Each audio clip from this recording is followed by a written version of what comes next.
Cincin Samsung ni lagi mahal daripada phone Samsung A56 yang ada dekat tangan aku ni. Nak tahu apa yang best? Jom.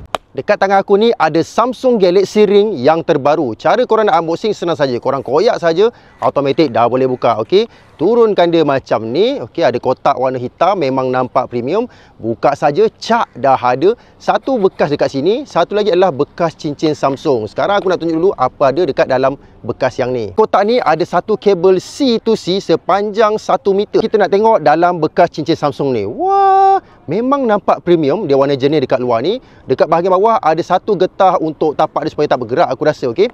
Dan korang boleh keluarkan cincin ni tanpa was-was. Dekat sini ada satu button untuk korang connect cincin ni. Cara nak pakai cincin ni bukanlah di jari kelingking, bukanlah di jari manis macam nikah atau tunang. Jari hantu lagi tak boleh. Ibu jari pun tak boleh. Kita pakai dekat jari telunjuk. Okey, aku masukkan. Ini saiz 10 saiz aku, dan pastikan line yang ada dekat sini dekat genggaman korang. Ni korang mesti tertanya-tanya, cincin ni untuk smart saja ke? Harga 2099.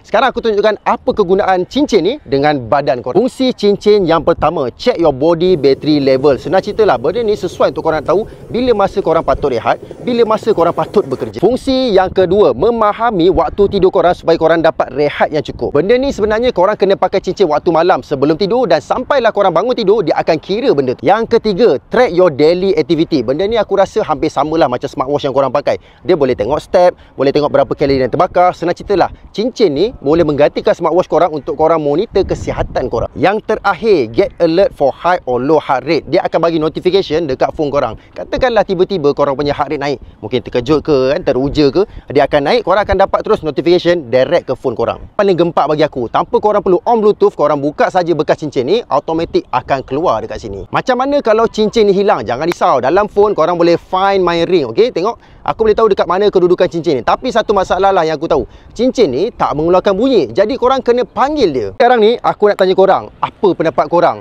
Baik beli cincin Samsung ataupun phone Samsung, ataupun dua-dua sekali? Komen pendapat korang.